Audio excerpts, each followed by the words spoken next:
Hello everyone, this is part 4 of What If Naruto Wants to Surpass the 9 Tails, and I hope you guys enjoy this video and to like, to subscribe, and check out the playlist, to see more comment down below. Now let's start the intro. They call me a god. They call me a god. They call me a god. Tsunami woke up feeling incredibly comfortable. She was warm and the beating of a powerful heart resonated in her ears, trying to lull her back to sleep despite the fact that she was ready to wake up. If not for the fingers that began running gently through her hair, she would have fallen back asleep. As it was, she still didn't want to open her eyes and return to reality. She hadn't felt this good in a long time and she wanted to draw it out as much as possible.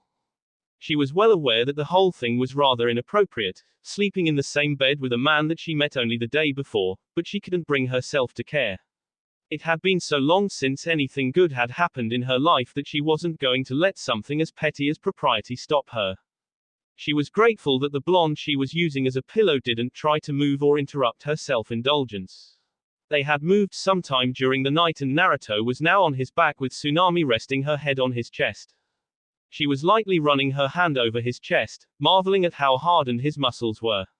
She could practically feel the restrained power they contained, that combined with the fingers gently threading themselves through her hair wove a feeling of safety that she hadn't felt since before Gato had set his sights on Wave, before that even. Unlike Inari, who had no true concept of the differences between a ninja and a common thug, she knew that they were completely safe from anything Gato could throw at them now that his hired missing nin was out of commission. She had never seen a shinobi before, but even a civilian like her could see that there was something that set him apart from regular people. She had loved Kaiser, but he had been a fisherman, not a trained warrior. Though his convictions had been firm and he had been strong for a civilian, laying on the blonde shinobi's chest, she could appreciate the difference between them. She knew that thugs and bandits, no matter how many, would never be able to touch this man, and if they tried, they would easily fall to his muscle and skill. His dangerous appearance had frightened her at first, but now it was reassuring. With a regretful sigh, she decided that she really should be getting up. "Good morning," she said as she looked the blonde in the eye. "Morning," decided to get up. He teased with a grin, making her flush slightly. She couldn't keep her heartbeat from speeding up at how predatory he looked. "I'd prefer not to, but I've got to make breakfast." She was always the first to wake up and make breakfast.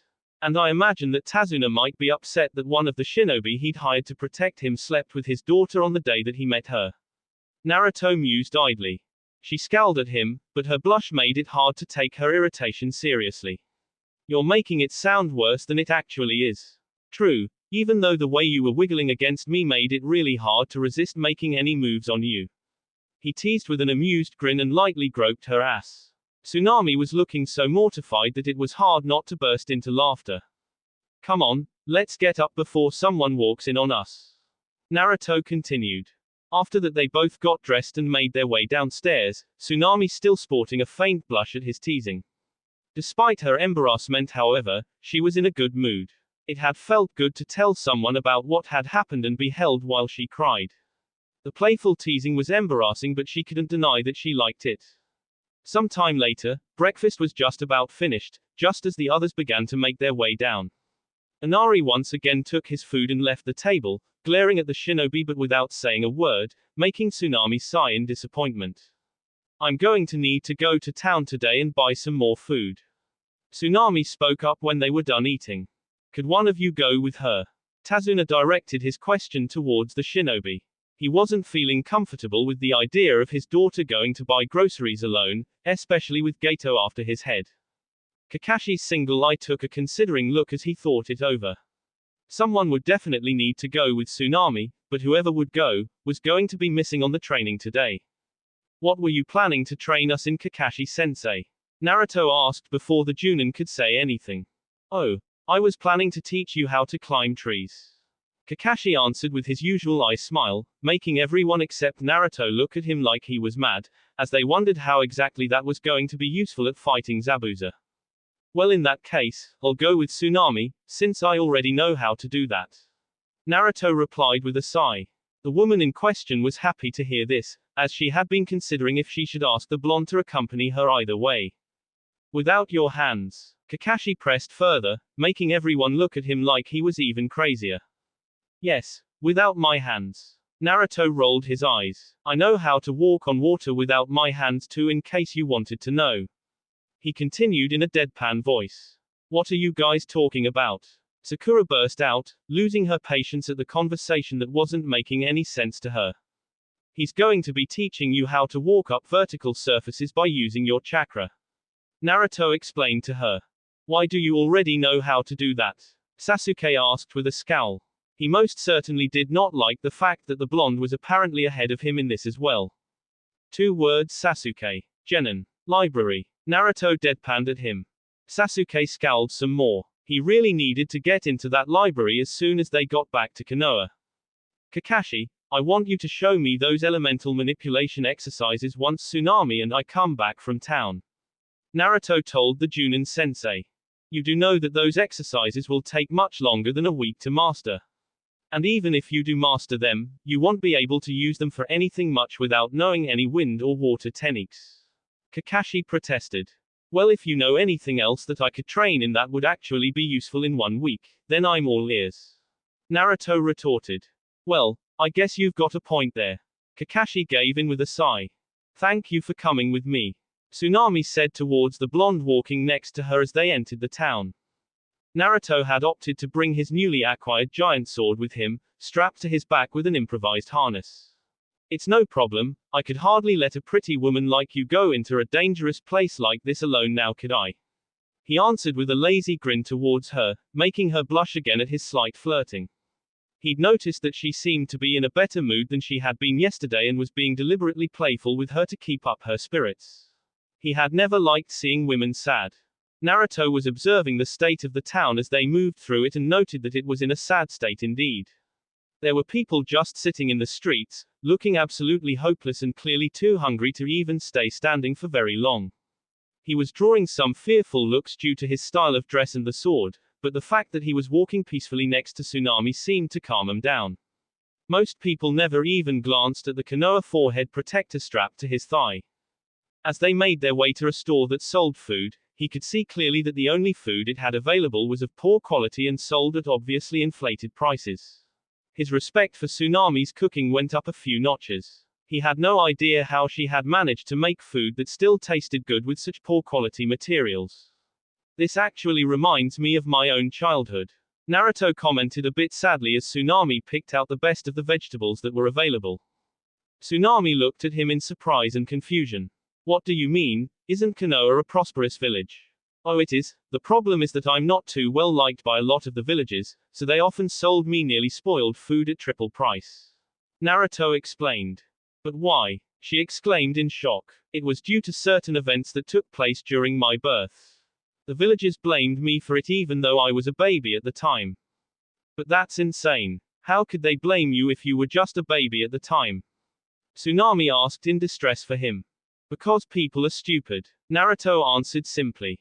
They had bought everything that Tsunami had picked out by now and were making their way down the street.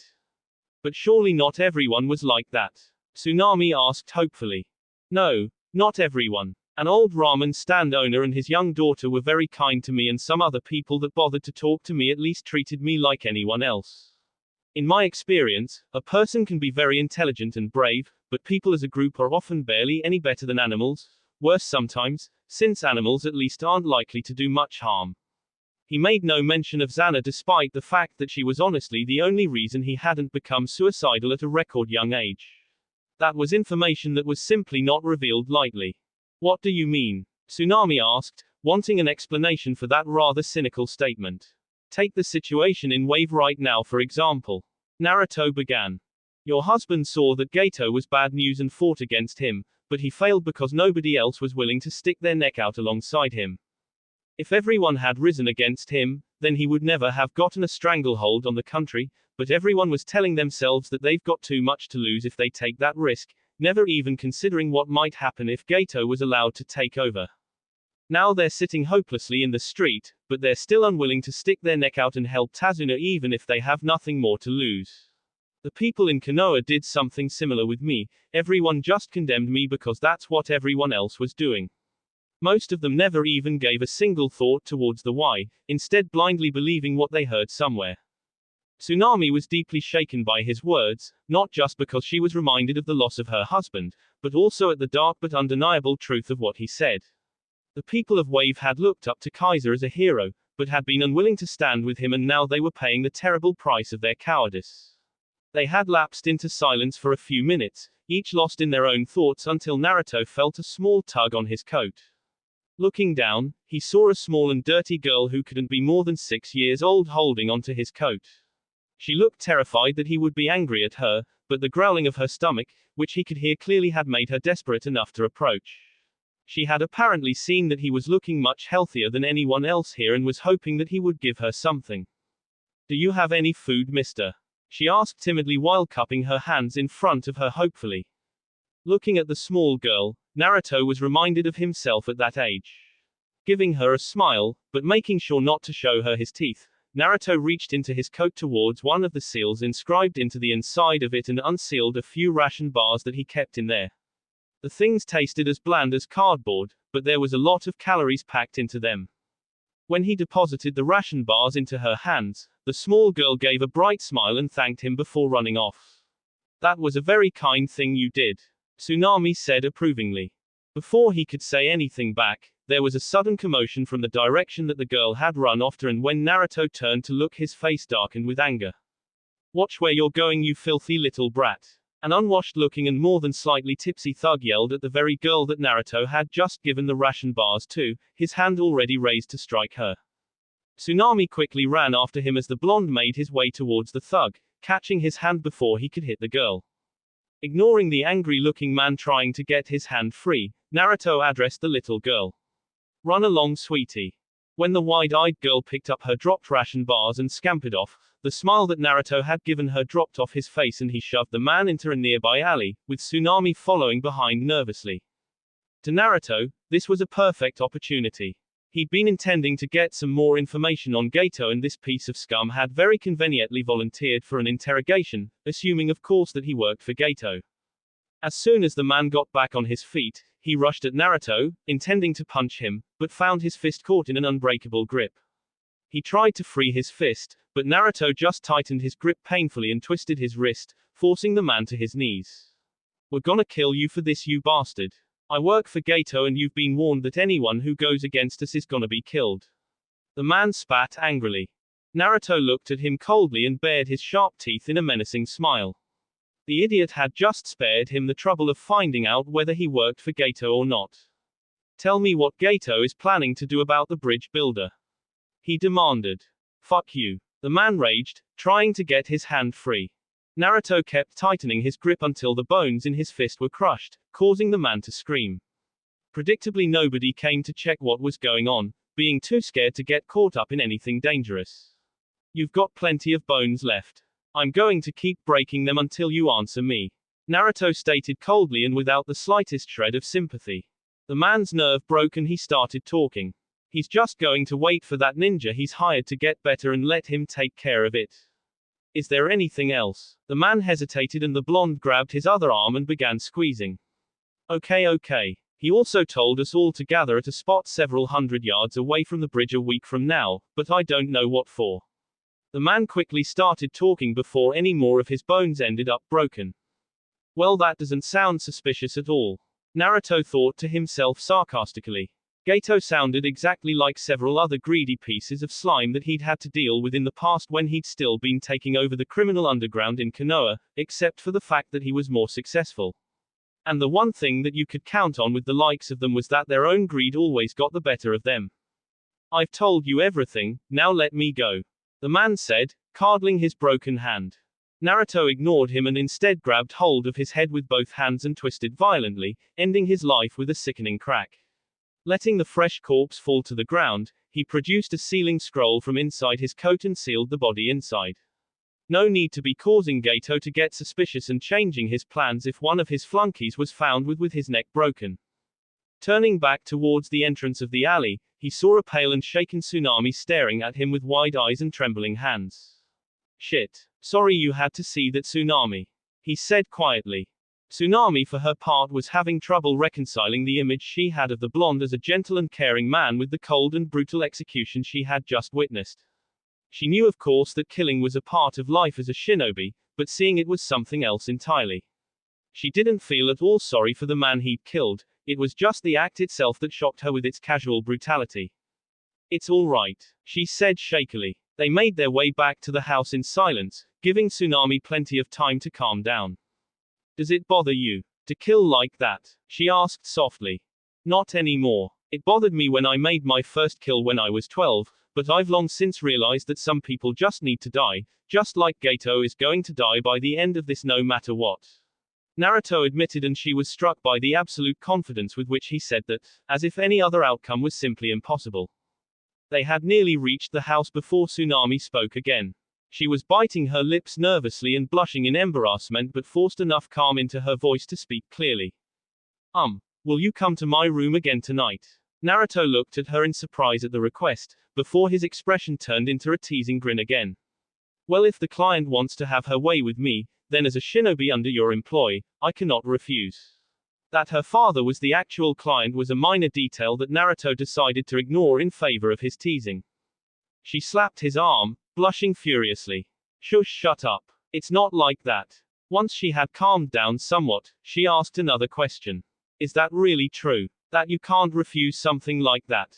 She was thinking about kunoichi and if they were forced to sleep with clients if they demanded it, as she imagined that many clients would be like that. No, not really. Clients are warned that demands like that are not tolerated. At least, that's how it is in Konoha. I don't know how it is in other hidden villages. He admitted. His D-rank sexcapades were another matter, as members of the village were well aware of that rule. They had just ignored it in his case because they knew that they wouldn't get in trouble for it. By this time they had reached the house and Tsunami went inside to put away all the groceries, while Naruto made a beeline for the forest where the rest of Team 7 was training. When he arrived there he could see Kakashi lazing around, reading his porn as usual, Sakura leaning against a tree in exhaustion and Sasuke glaring at a tree venomously. How's the training going? I figured it out on the first try. Sakura said proudly, before sending a nervous glance towards Sasuke when she saw his scowl deepen. Oh, and how long were you able to stay on the tree? Naruto questioned. Well, about 15 minutes. She admitted with a blush. So basically, you have such a tiny amount of chakra that controlling it was easy, but a simple chakra control exercise like that exhausts you in 15 minutes? He asked dryly. Yes, Sakura said with her head hanging despondently. Well, this should help you build up your chakra capacity if you keep at it, and you can help the princess over there figure out that he's using too much chakra. Naruto advised. Sakura frowned at him for calling Sasuke a princess, but thought better of saying anything. How do you know I'm using too much chakra?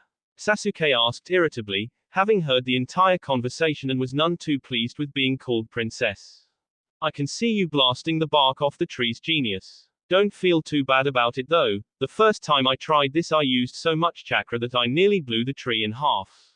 The blonde admitted with a wry grin. Sasuke scowled even further at the blonde. Naruto's obvious greater strength was annoying him to no end, and the worst part of it was that he didn't even know if he'd seen all of it yet. He really wanted to ask about those chains that the blonde had created, but Kakashi had already forbidden him and Sakura from doing so or even talking about it. He could understand why even if he didn't like it. When the blonde had called out the technique, he had called it a secret art, so not only was it pointless to ask, it was also prying into the business of another clan. Naruto made his way over to Kakashi, intending to get those elemental training exercises out of him. Alright sensei, tell me how to train up my affinities. Naruto said as he came up to Kakashi. Closing his book, but keeping his thumb inside it to mark his place, the Junin turned towards his blonde student. Well, for wind you need to learn how to cut a leaf with only your chakra, and for water you need to take some regular paper and soak it with only your chakra. Learning how to do this will give you a better handle on transforming your chakra nature. I see, so I've been going about the whole thing backwards. Naruto muttered to himself as he created 10 clones and had them cut leaves. He'd have to wait for water training until he got home, since he had no paper. So you've figured out the secret of the shadow clone technique as well? Kakashi asked in surprise at seeing the blonde foist off the training on his clones. Oh yeah, it's the only reason I managed to learn Fuinjutsu without killing myself. that shit is dangerous. Naruto answered. Kakashi sweet-dropped at the blonde's reply. If Naruto was using shadow clones to learn Fuinjutsu and the typical Uzumaki instinct for the art bred true, he could only hope that the blonde wouldn't start making reality-bending seals until he was a Chunin and Kakashi was no longer partly responsible for his actions. One other thing, sensei, Naruto said, making Kakashi look towards him again. I interrogated one of Gato's men while I was in town with Tsunami. Apparently he's ordered all of his goons to gather somewhere close to the bridge a week from now, which I found suspicious considering that that's about the time we expect Zabuza to recover from his death trance. Kakashi considered the information carefully for a minute before replying. That is suspicious, we'll have to be careful about that. I'm going to be sending disguised clones into town every day to see if I can pick up any more details over the next few days. Naruto informed his sensei. Kakashi nodded in approval before his mind went off to a different subject that he'd been wondering about since the previous night. Say Naruto. Kakashi began. Naruto had just been about to move off and start practicing with his new sword when the tone of his sensei's voice stopped him.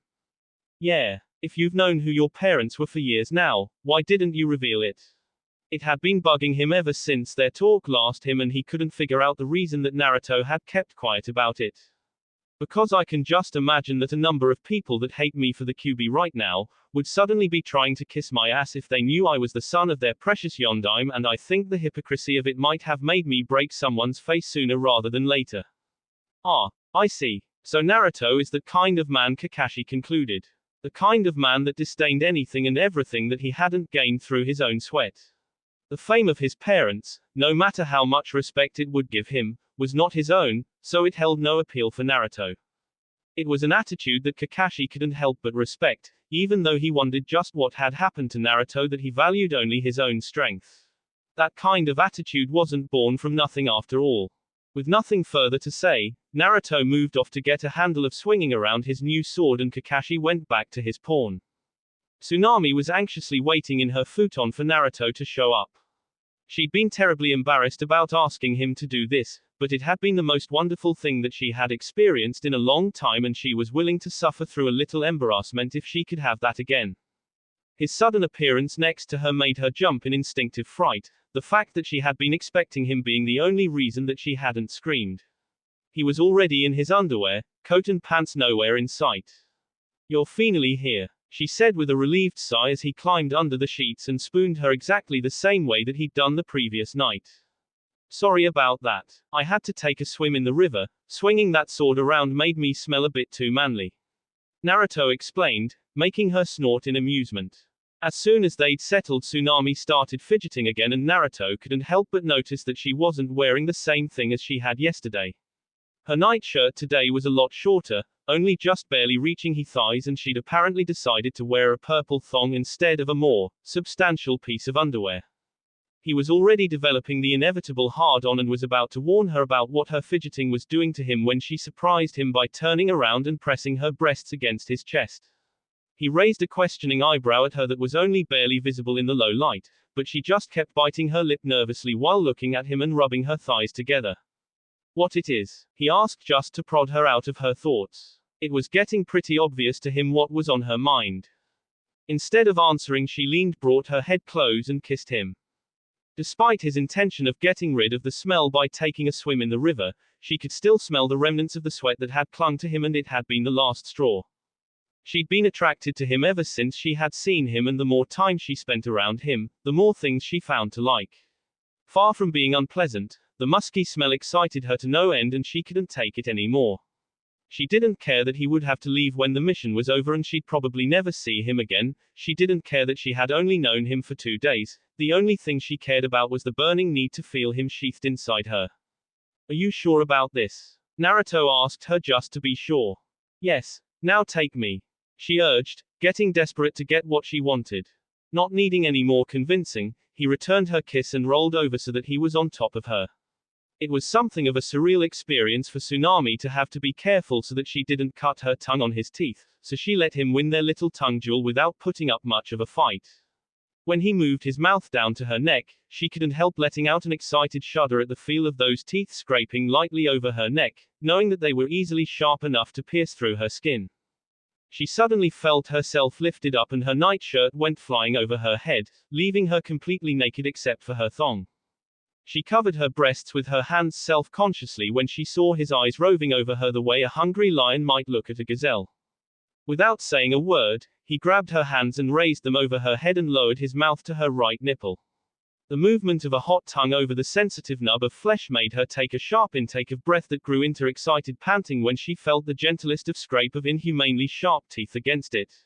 The fact that she tried to free her arms from his grip but felt as if she was trying to move a mountain only aroused her further. He paid equal attention to both of her breasts and left her aching with need by the time he moved on. Her panties were already a soaked mess when he hooked his fingers into the waistband and took them off, with Tsunami eagerly lifting her hips to help him.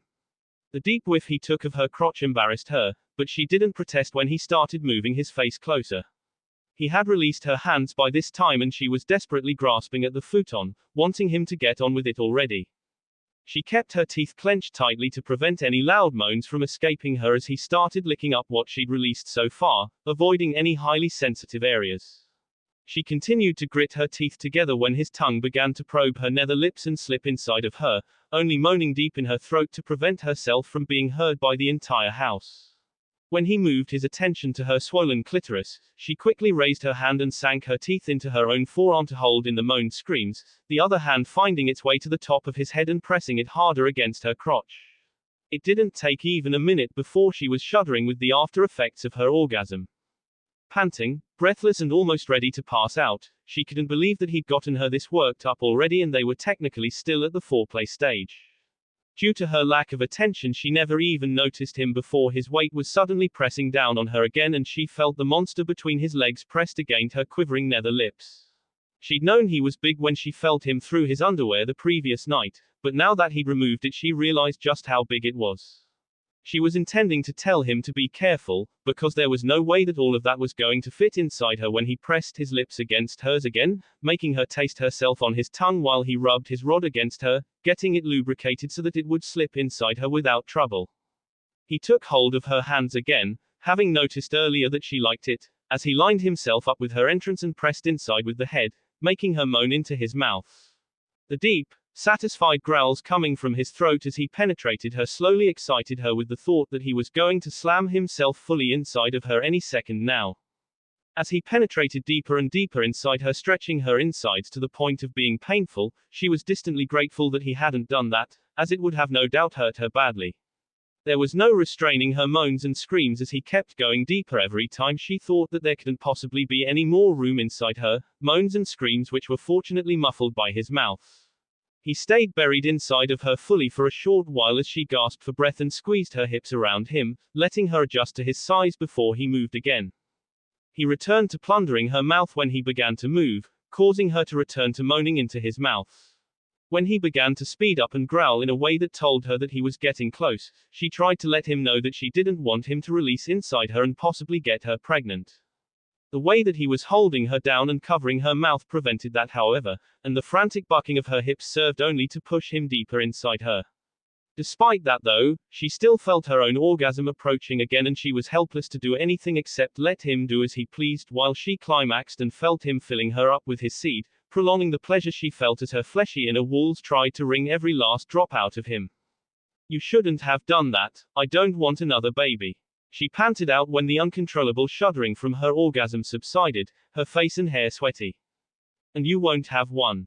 I've placed a seal on myself that prevents me from getting any woman pregnant," Naruto assured her, his voice much more composed than hers. He was expertly hiding just how stupid he felt for not telling her about that before he'd nearly caused her to freak out by making her think that he was trying to impregnate her. "A seal?" Tsunami asked in confusion, having no idea what that was. "It's a ninja thing that I use to make sure I'm incapable of having children until I turn it off, don't worry about it," he dismissed airily. "Oh. Well, that's good," she said in relief. "We should get some sleep." "Oh. You think we're done?" He smirked at her in a predatory manner when she looked at him in shock. "Shinobi do not tire that easily."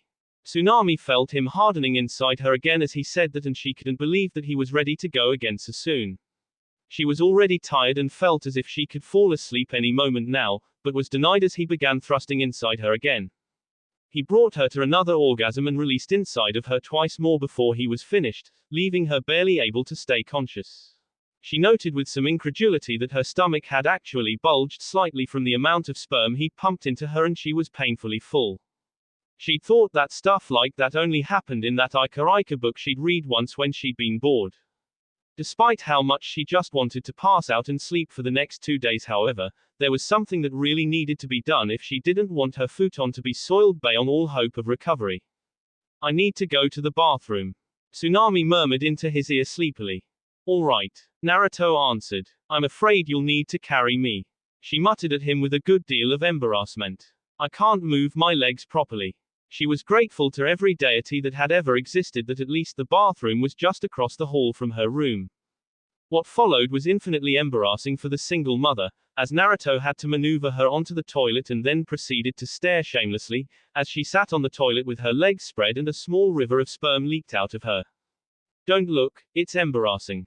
She pleaded with him. Neither her first husband nor Kaiser had been this blatantly unashamed of all things sex-related and she had no idea how to deal with it. I think we're a bit past being embarrassed with each other, don't you? He chuckled at her, amused by her flaming red face. At least the shower they took together was less embarrassing, despite her uncooperative legs. Once they were both cleaned up and back in her futon, still naked since they hadn't bothered to get dressed, Tsunami looked over at the blonde that whose presence she intended to enjoy for as long as his mission in Wave lasted. I really wish I could keep you after your mission is over. She murmured longingly. Aside from how attractive he was also just so likable that it would be absurdly easy to fall in love with him. Ara, are you trying to sink your claws into a younger man, Tsunami? Naruto said in a faux scandalized tone. I'm not that old, Naruto, I'm only 29, you know. Tsunami scowled at him, but the poorly suppressed laughter in her voice betrayed the fact that she was just playing along. Ah, but I am that young, didn't Tazuna tell you that I'm only 17? He said with relish, realizing that she must have made the same mistake as her father and assumed he was somewhere in his mid-20s.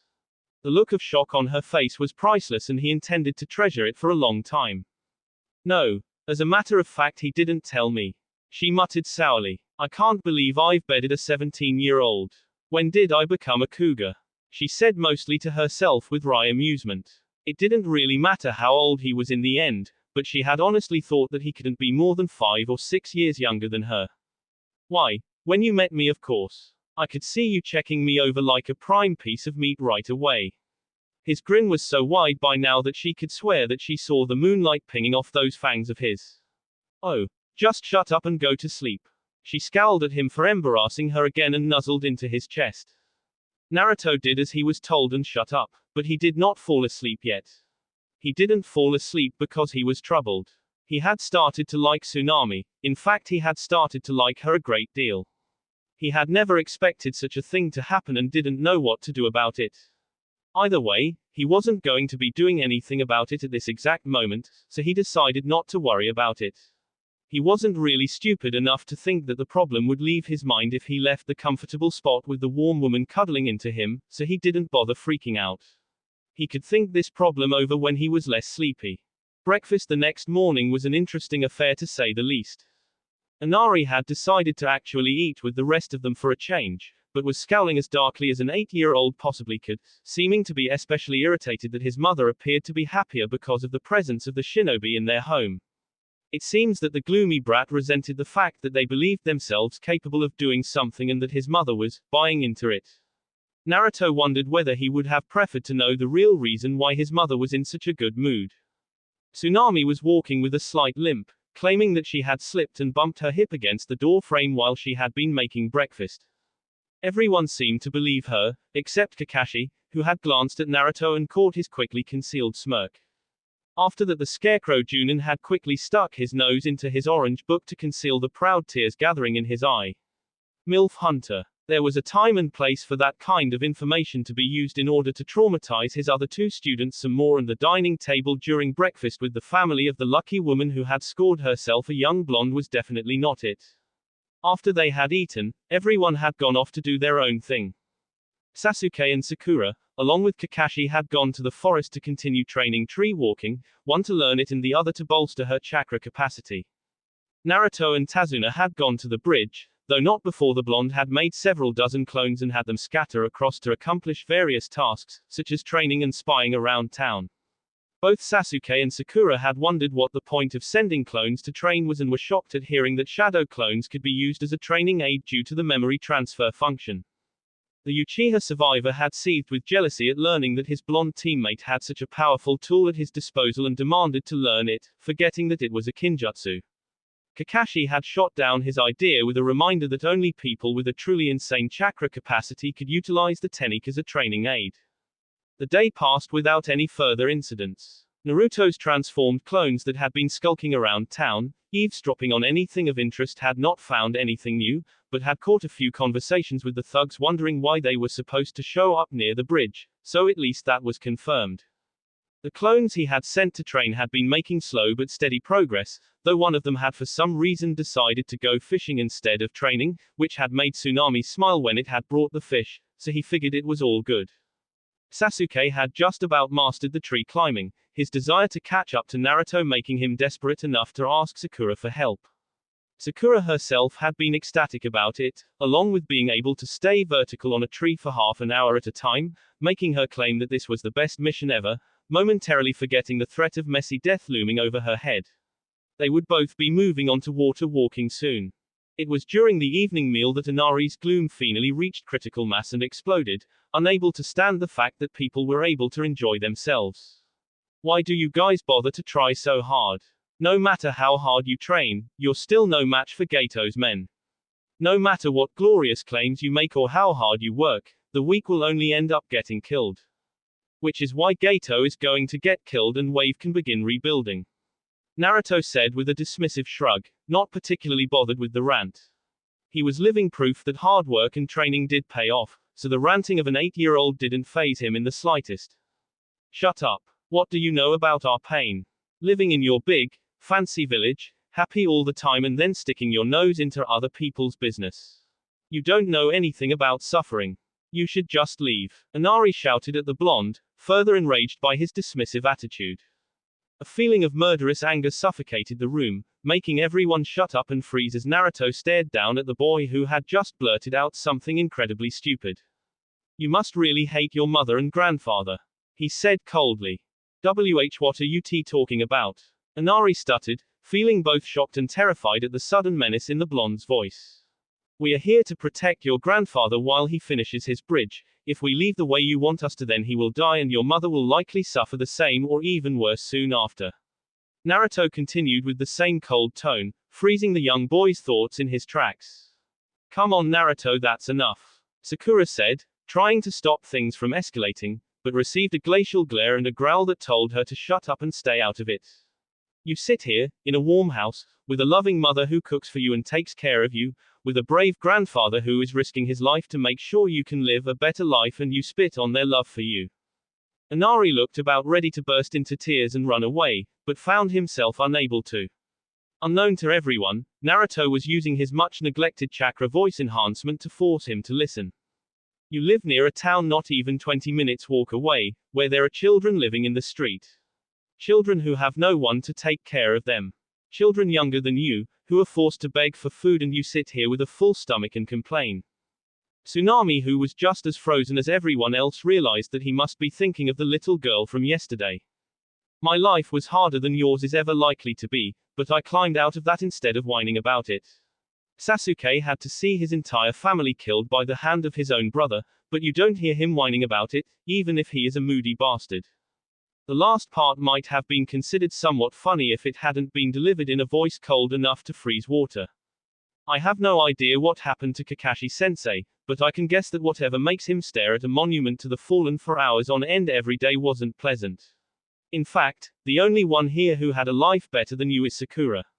Instead of making everything worse, you should be doing your best to protect what you have, because as far this world is concerned, you're actually pretty lucky. With that, the blonde turned around and headed towards the door, grabbing his stolen sword along the way, and everyone breathed a relieved sigh that it was over without any violence. Where are you going, Naruto? Kakashi asked with some worry. Training. Naruto made his way towards the forest, most of his anger already cooled. The brat had gotten to him with the way he threw tantrums and ignored just how lucky he actually was.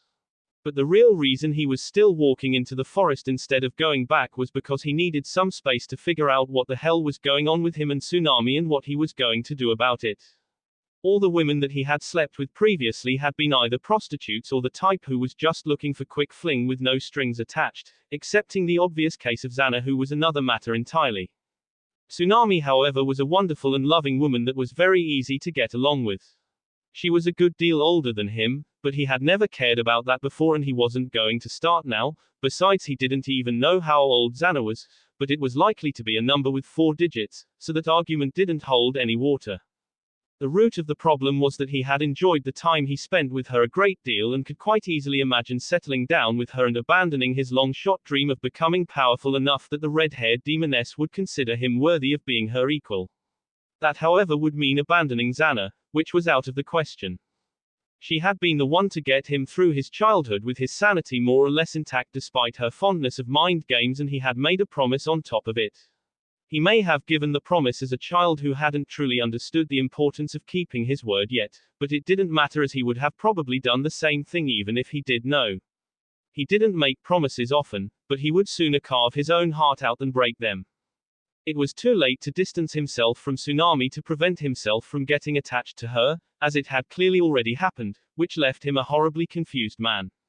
He'd avoided thinking about this last night, but there was no avoiding it now. If he didn't get himself straightened out and fast, this situation was going to blow up in his face sooner rather than later. He recognized that most of his real anger at Inari had come from the fact that the brat was hurting Tsunami with his tantrums rather than anything that had been said about him. The only thing about him that the brat had attacked was his pride, and it would take more than the tantrums of an 8-year-old to noticeably dent the pride of Uzumaki Naruto. Unlike with him though, the boy had shown immense disrespect and callousness towards his mother, who had done everything in her power to help him. He knew perfectly well that it had not been about the fact that he would have been ecstatic to have a mother like her when he had been the boy's age. No, it had been about the fact that Tsunami was hurting because of his attitude and he had grown to care about her well-being. Naruto growled to himself as his thoughts started running in a loop of thinking about Tsunami, to how dangerously close he'd already come to betraying his devotion to Xana without even realizing it, and back to the fact that he was indisputably developing feelings for Tsunami. Rapidly getting angry due to his frustration, he defaulted to the typical male response when their feelings weren't making any sense and they were alone where nobody could see them losing their shit. He started punching the nearest tree and kept going until he'd flayed the skin off his bones and the tree was lying in a broken heap on the floor. He could have reinforced his fist with chakra, but that would have defeated the point. The damage to his hand healed quickly, and now that the poor tree had paid the price of his frustration, he didn't feel like damaging it again. Feeling much calmer after the random act of destructive violence, he started putting together the pieces and came to the only conclusion that could possibly be true. Xana had done this on purpose. She had insisted that he keep on sleeping with other women because she knew no matter how much he swore up and down that she was the only one for him, the hearts of men could be swayed under the correct circumstances. It had confused him endlessly. On the one hand, she didn't seem to care at all whether he had sex with other women or not, but on the other she expressed extreme possessiveness of him. But now everything made sense. No matter how driven he was, or how set his mind was on something, Naruto was still only 17 and was therefore lacking wisdom and experience. He had not seen everything by a long shot, and many of his preconceptions about life and himself were wrong. Xana was an ancient being and had seen many things. She understood things and saw things that he didn't by sheer weight of experience. Thinking about it that way actually made him wonder why she even humored him now that he thought about it. Maybe she thinks it's cute or funny seeing me stumbling around in the dark like an idiot that barely even knows who he is. He shook off that morbidly amusing thought with a snort. Of course she thought it was funny. She had known that he would inevitably attract the attention of other women, and some of those women he would find himself liking. She had predicted that he would eventually come across a human woman that he could fall in love with, and that human woman would not demand near godlike power before she considered him husband material. So she had all but demanded that he sleep with other women to hasten the process. That little lecture about lust had just been something that she had thrown along, both to distract him from the truth and because he might as well learn something while he walked blindly into a situation that would get his heart mangled. It was brutal and underhanded and exactly the kind of thing that she would do. Regardless of how brutal it was though, he couldn't really be angry at her. This wasn't something that could be told, only experienced, and he'd never been good at listening to advice anyway. Case in point would be Xana's advice that his quest to become powerful enough to match her was tantamount to impossible, but he hadn't listened to that, so why would he listen if he had been told that he wasn't always going to be able to control his feelings? Now that he had figured that out, all he had to do was figure out what to do. Creating a harem with Xana as first wife sounded so absurd that it made him want to smash his head into a rock just because the idea had passed through his mind for an instant. Ask the QB, the most powerful being in existence outside of perhaps any gods that may or may not exist, to share him with humans. She'd use his spleen as a toothpick for even suggesting it, of this he was certain. He was still having trouble wrapping his head around her logic that sex was another thing entirely, but he knew with absolute certainty that a half-baked idea like that could not possibly end well. Either way, he was not giving up on his self-imposed quest to gain her acknowledgement and love. He had loved her for years now and would not be swayed so easily, would not be swayed at all. Getting attached to Tsunami the way he had was going to suck when it was time to leave, but there was no avoiding it, so he was just going to have to deal with it. He would remember her with fondness and see if he could do anything about improving her life before he left. At the very least she understood that he was going to be leaving, so he wouldn't have to tell her that he couldn't stay and see the disappointment in her eyes. He wasn't going to act cold and distant towards her either. That would be a really dick move, especially considering this was right after he had slept with her and it wouldn't achieve anything on top of it. He had already developed feelings for her and hurting her by acting like an asshole was just going to make him feel guilty as well. He actually had the girls from the brothels to thank for that bit of wisdom. Women really hated it when you're nice until they sleep with you and then you start acting like an ass. He suspected that he would have been enough of an idiot to not consider that angle if he'd encountered this situation without all those women coaching him on what made him tick. There was no way that he was going back to the house tonight though. The whole thing was still too raw and he wanted to be alone and let this whole thing settle so that he didn't feel like a cauldron of unstable emotions. Rubbing a hand across his face, he smiled wryly to himself. All of this emotional introspection and soul-searching was not a job that men were suited for and he needed something simple to relieve some stress. And the simplest and manliest way of relieving stress available to him in the middle of a dark forest was to swing an oversized piece of sharp metal around and see if he could figure out how Zabuza managed to do anything useful with the damn thing. He flew at a nearby tree with the sword raised high and a wide grin on his face. Haku could not believe her luck. There he was, the blonde Uzumaki that had taken Zabuza-sama's sword. Apparently sleeping after training during the night. The many slashed trees were a testament to the fact that he had been using the very sword he had stolen not very long ago. The sword itself was lying on the ground near him. All she had to do was dispose of him before he could wake up and take the sword back to Zabuza. She didn't want to kill him, but she would do it to get back Zabuza-sama's sword. Haku glided silently towards the prone blonde, readying a senbon needle which she intended to jam into his neck to paralyze him so that he would be unable to defend himself. Taking a deep breath, she steeled her heart for what she was about to do, and found herself pinned to the ground in a blur of motion, hands held above her head with a strength that she couldn't hope to overcome and the rest of her body pinned under the much heavier blonde who was now eyeing her with a speculative gaze. Naruto had been awoken by the feel of killing intent, but had elected to wait until his would-be killer came close enough to act. Now that he had the very pretty girl disabled he could assess the situation. Senbon. Long black hair. Wants to kill me for some reason. I do believe this is probably my old friend the fake Hunter Nin, now to make sure. Hello Hunter-chan, have you come to take me up on my offer about getting the sword back? Naruto asked with amusement. Haku blushed faintly, remembering his crude words that day before her features turned into a blank mask. She had failed Zabuza-sama utterly. First she had been unable to retrieve his sword from the blonde and now she had even gotten captured because of that moment of hesitation. There was no escape for her in this situation. She couldn't bluff her way out since he already knew she was the fake Hunter Nin, couldn't form hand seals, couldn't break his grip, couldn't even kick him because he was nestled between her legs. The best she could hope for right now was that he at least wasn't a rapist. Please kill me quickly Uzumaki-san. She requested with a hollow voice. Well, aren't you a morbid one? What's your name, girl? Naruto asked her. There was an idea percolating around his brain and it didn't involve killing this girl.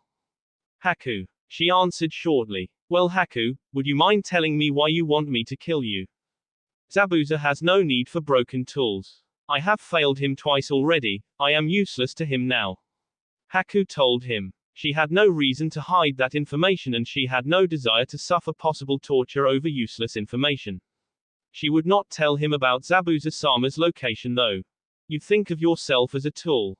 Naruto frowned. He was not a fan of that kind of mentality. Zabuza-sama has saved my life and given me purpose. I am his to do with as he wishes. Naruto's frown deepened, that sounded disturbing on several levels. Alright, new question. What are you doing out here so early?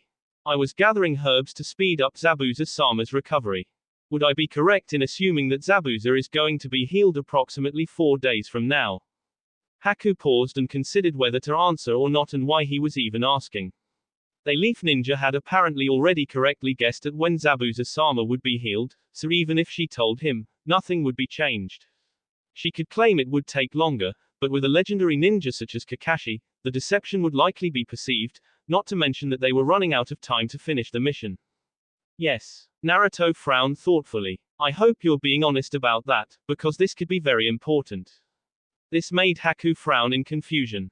Obviously it was important information for the Konoha team, but he made it sound like it could be important to her and Zabuza-sama. Alright, I'd just like to know one more thing and then I may or may not have a proposition for you. Naruto began and Haku nodded in cautious agreement. What did Zabuza save you from that you have this kind of loyalty for him? Haku once more considered whether she should answer or not. If she answered, then she would reveal her that she had a bloodline, but without knowing of anything specific that would hardly matter. Aside from that, Konoha is well known for its love of bloodlines, so perhaps he would try to take her back there, which would give her a small chance to perhaps be useful to Zabuza-sama one final time, and if she failed, she could quickly use her bloodline to kill herself by flash freezing her own blood. It only took one hand seal. Making her decision, Haku told him her story about how she had ended up wasting away in the streets because of the bloodline purges until Zabuza had found her and given her a reason to live. Naruto was quite surprised to hear that she had a bloodline and at how similar her early life had been to his. But he knew everything that he needed to know now. His idea could definitely work. Well, I hadn't expected your life to be so similar to mine. Alright Haku, I'm going to let you up now, so please don't go doing something stupid like attacking me. I've got a proposal for you. Haku sat up, feeling very confused. She had expected the questions to eventually turn towards the types of things that would put Zabuza-sama in danger, leading to either torture or death, but instead he had just asked for things that had very little at all to do with the swordsman and was now even letting her go. He motioned for her to follow and they both sat down against a tree. Here is my proposal for you Haku.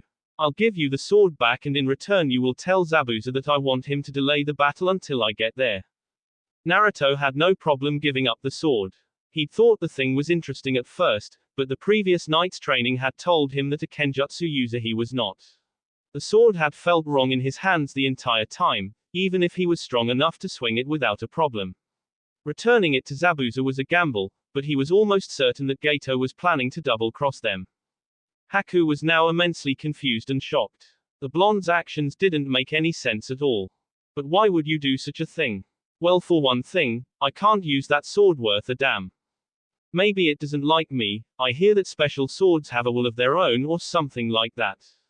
The other thing is that I've been spying on Gato's thugs in town for a while and I've overheard that he's ordered them to gather at a spot a small distance away from the bridge about 4 days from now. From what I know of Gato and men like him, he's probably thinking that he can wait for us to fight it out and then swoop in with a small army of hired thugs, avoid paying you and cash in on the bounties of both Zabuza and Kakashi on top of it. Naruto explained. Haku's eyes widened at hearing this information and she found herself agreeing. That sounded exactly like something that Gato would do.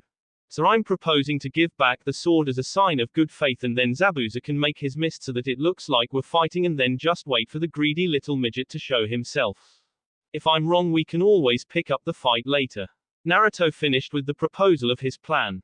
Why would we need to wait for you to show up though? Will you be at the bridge as well?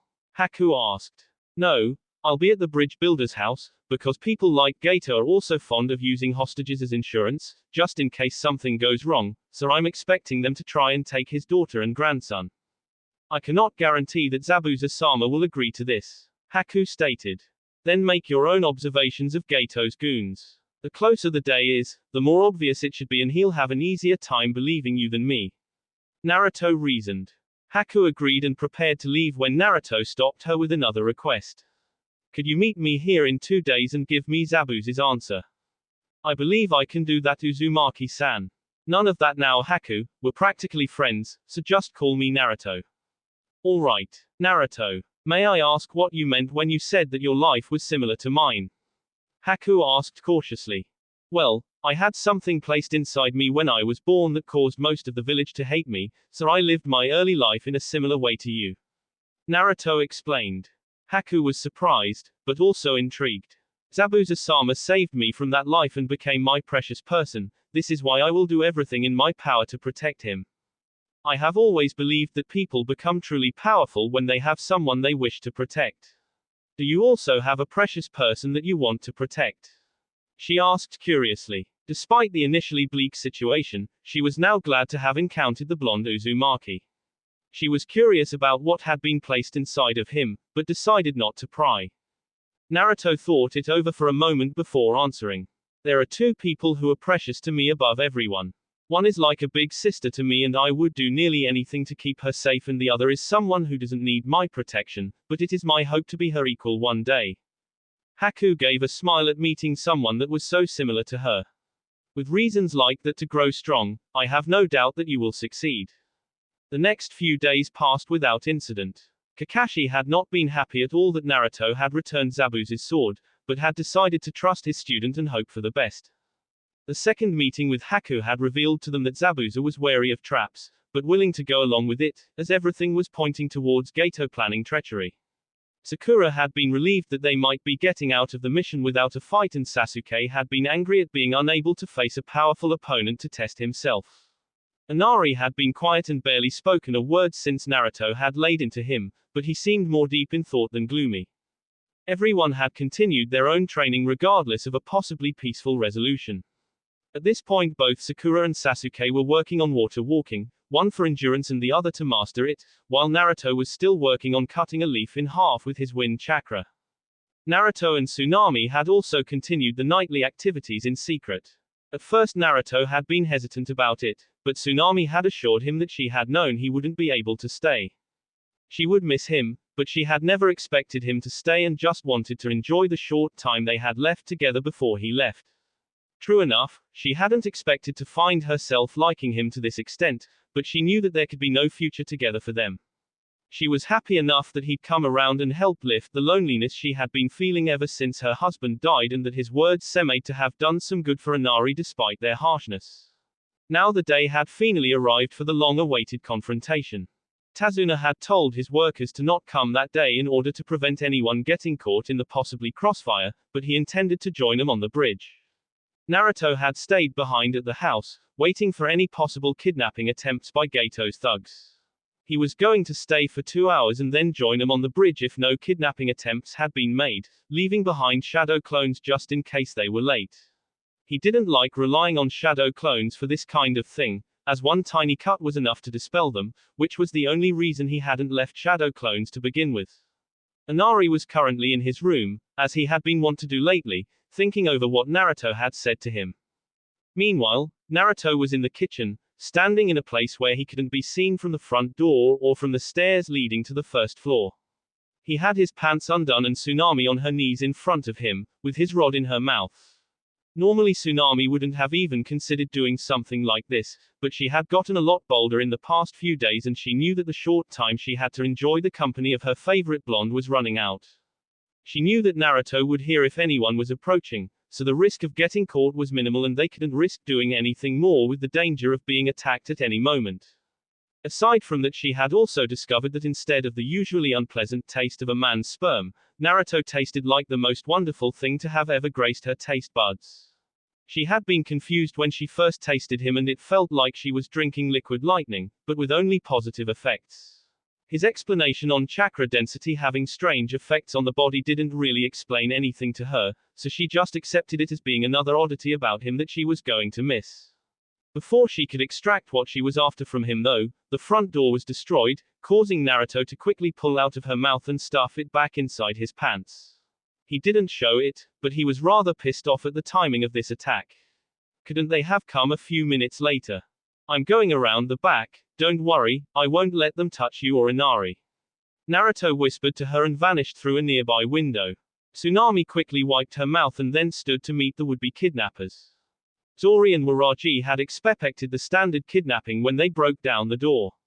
Screaming, panic, pleading, maybe even an attempt to fight back, thus they were very confused when they were met with a composed-looking woman.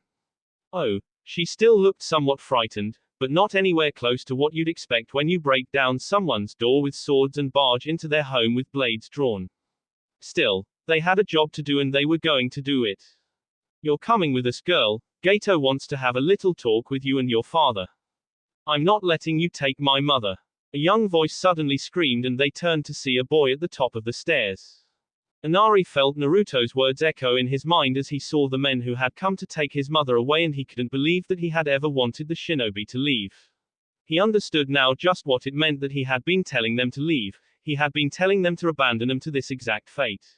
He didn't see Naruto anywhere, so he was determined to protect his mother at all costs. He couldn't lose her too after he lost his adoptive father. Zori and Waraji couldn't understand why the woman suddenly looked calm. You won't be taking me anywhere, Tsunami said with a grim smile, all traces of fear gone. Inari just looked confused at hearing his mother so calm, as he didn't have a direct line of sight behind the two thugs. You think this little runt is gonna stop us? Zori laughed mockingly. No, Inari is much too young to stop you, but the shinobi standing right behind you is another matter entirely.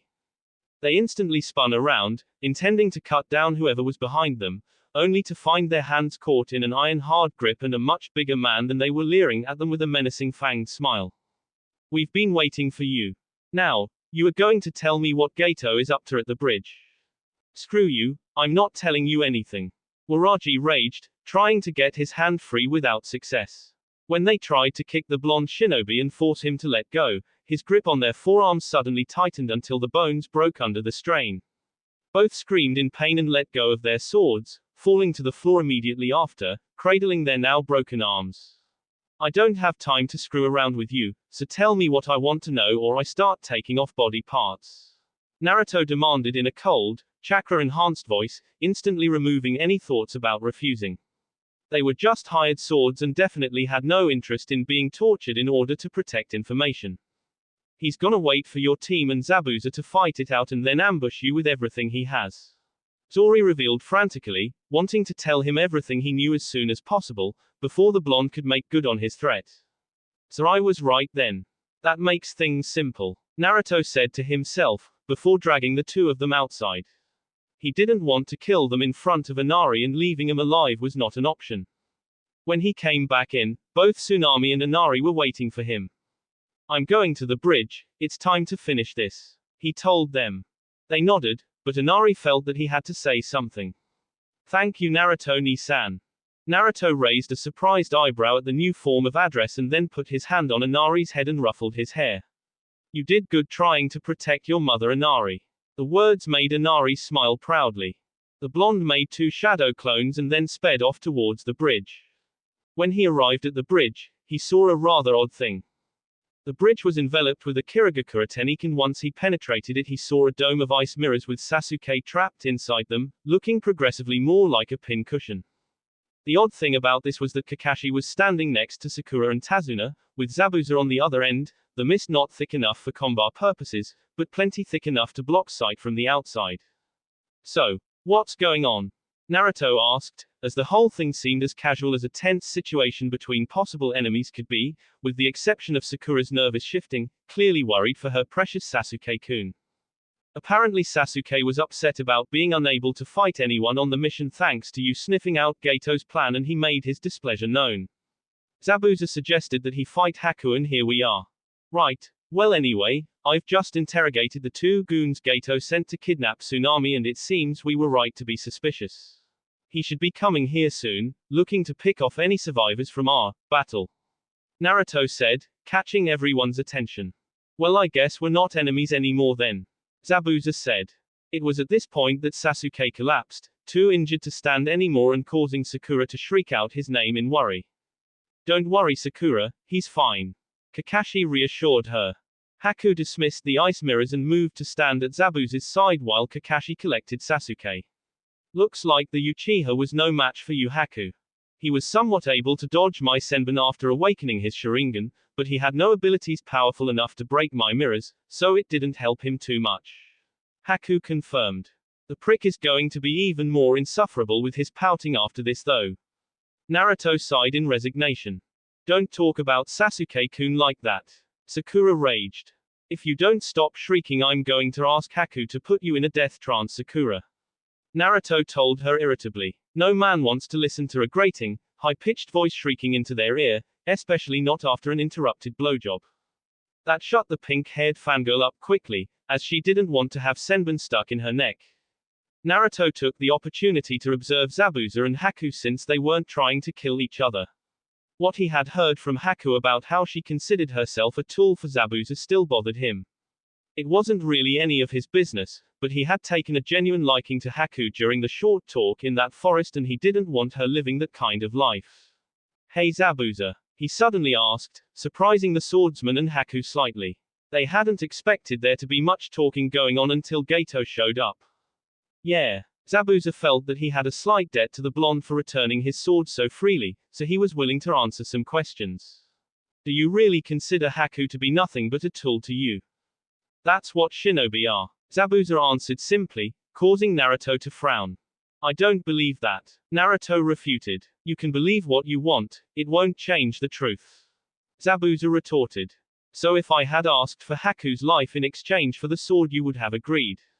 Naruto asked somewhat heatedly. Haku is a lot more useful than a sword and I'd have gotten my sword back another way. Was the cold response, though it was somewhat evasive. Well then what if I had demanded that Haku sleep with me in exchange for the sword? Naruto demanded, getting irritated with the swordsman's disregard for his partner. The question caused Haku to flush bright red and Sakura to gape at him, also blushing. What the hell are you implying, you bastard? Zabuza demanded angrily.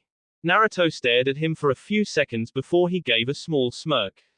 If you only think of Haku as a tool, then I don't see what you're getting so angry about. It shouldn't be any big deal to sacrifice the virginity of a tool to get your sword back, right? Zabuza growled and looked like he was about to draw his sword and cut the blonde Uzumaki in half when a brightly blushing Haku asked a question of her own. Naruto-san, why are you saying such things? I'm just trying to figure out what Zabuza really thinks of you. I did say that we were practically friends and I don't like seeing my friend treated as a tool. Given how mad Zabuza looks right now, I'm pretty sure that his whole attitude about you being a tool is fake. Naruto explained, making Haku look at him in surprise. Uzumaki. Zabuza growled, but was ignored. Kakashi was watching the whole thing in silent amusement. I bet he wouldn't even mind if you gave him a hug right now. The blonde prodded further, while Haku blushed some more at the suggestion and inched a bit closer to the swordsman. She had always looked up to Zabuza as a father figure, even if she said that she was just a tool and she had wanted to hug him several times before. Any further conversation was interrupted by the noise of several hundred feet walking towards them. Showtime, Zabuza said with anticipation. Gato walked onto the bridge like he owned the place, intending to give an arrogant little speech about how he had screwed everyone over, but stopped in confusion when he saw that nobody except for one black-haired kid seemed to be injured. Zabuza, what the hell is this? I'm paying you to get rid of the bridge builder, not to screw around. You fucked up for the last time when you tried to double-cross me. I'll just take my payment out of your hide. Zabuza growled, making the greed midget back up in fear. He had brought all of these hired thugs with him because he had expected that they would be able to deal with a severely exhausted Zabuza. A fresh and uninjured Zabuza was something else entirely, however.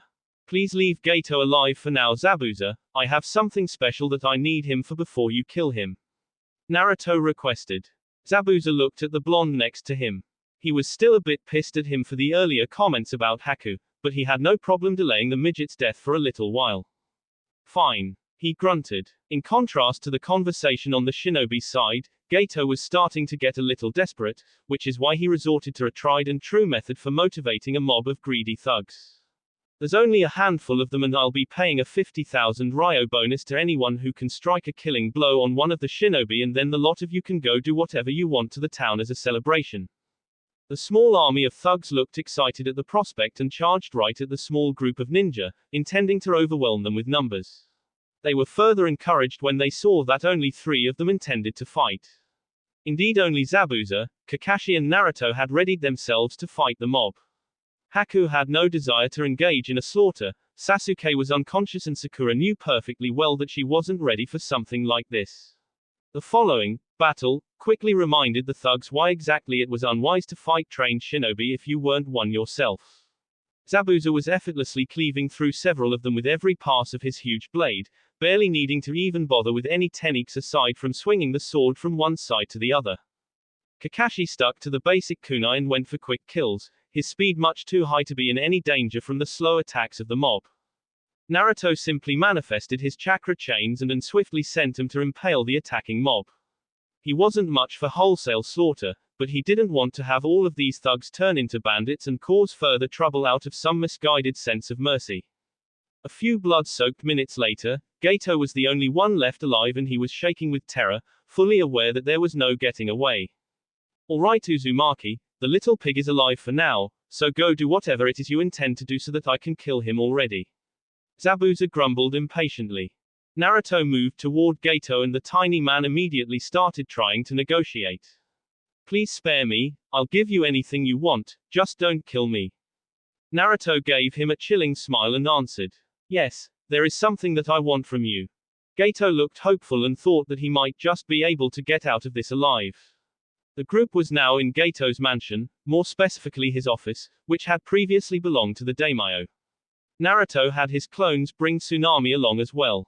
The only one missing was Sasuke and Sakura, who had returned to the house, one to rest from his injuries and the other to watch over him. Naruto, why did you bring me here? Tsunami asked in confusion. That's simple. The midget here is going to be signing over everything he owns to you. Naruto answered simply. What? Came the voices of Gato, Tazuna and Tsunami, while the others simply looked surprised. Naruto had considered the idea of taking all of Gato's holdings for himself, but he honestly didn't have time to be dealing with a company, nor did he really need that much money. Just killing Gato and letting whoever wanted it to get his hands on it was also out of the question, which had left him with the option of giving it to someone else. He knew Tsunami and knew that she would no doubt make use of the funds to bring Wave Country back to prosperity. She might not be much of a business manager, but she had a good heart and it was going to take a lot of money to repair the damage that Gato had done, money that the diminutive businessman conveniently had. You heard me, midget. If you don't like it we can always resort to breaking bones until you see it my way. Gato paled at the threat and rapidly began signing documents to turn over everything he owned to Tsunami, who was still looking stunned. But Naruto, why are you insisting that he sign everything over to me?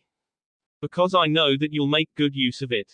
Naruto smirked and continued. After all, we can't have your father using all that money on sake. Several days later, the Konoha shinobi were preparing to leave, as the bridge was finally complete. Zabuza and Haku had already left, the destination unknown, but much richer than when they arrived.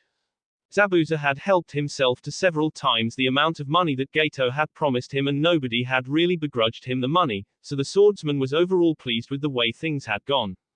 The swordsman had also taken an inordinate amount of pleasure in removing Gato's head after the midget had realized that the only one who had promised not to kill him had been Naruto. Contrary to Naruto's belief about Sasuke being upset about losing to Haku, the Uchiha was too happy over activating his bloodline to be upset over the loss and had taken to activating it randomly whenever the urge struck him. Naruto somehow figured that this good mood wouldn't last long, however. Thank you for everything that you've done for us, Tazuna was saying. All of Wave seemed to be there to see him off. Inari looked like he was barely holding back tears at seeing his big brother leave. Tsunami was looking very nervous, before apparently gathering her courage and dragging Naruto into a kiss by the lapels of his coat. Everyone watching seemed to be stunned for a moment, before a loud, ooh, came from the crowd. Tazuna and Inari were both gaping in shock, tears forgotten in the case of the boy. Sasuke and Sakura were both surprised for a mere moment, before irritation filled their expressions and Kakashi just gave her off a perverse giggle, quietly so as not to ruin the moment.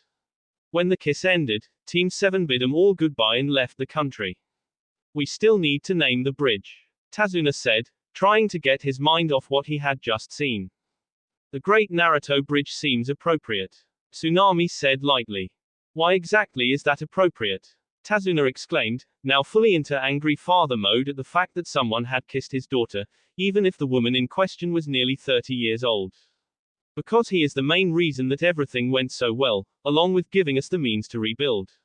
Aside from that, he also restored Inari's hope, not to mention my own. The woman answered. Alright, fine, we'll name it the Great Naruto Bridge. Tazuna relented. Ka-san, why did you kiss Naruto-ni-san? Inari asked in confusion. Tsunami smiled and walked towards home, looking back to answer. Because I wanted to. Well, at least it was just a kiss this time. Sakura grumbled.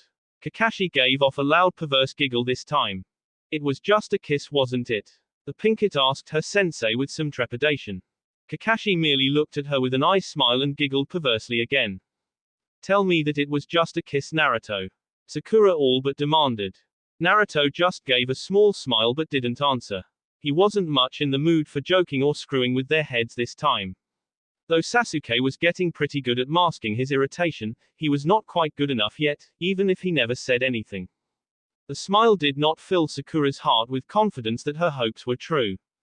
Well, it's not like you had any chance to sleep with her, she assured herself. Why do you think she was limping that day?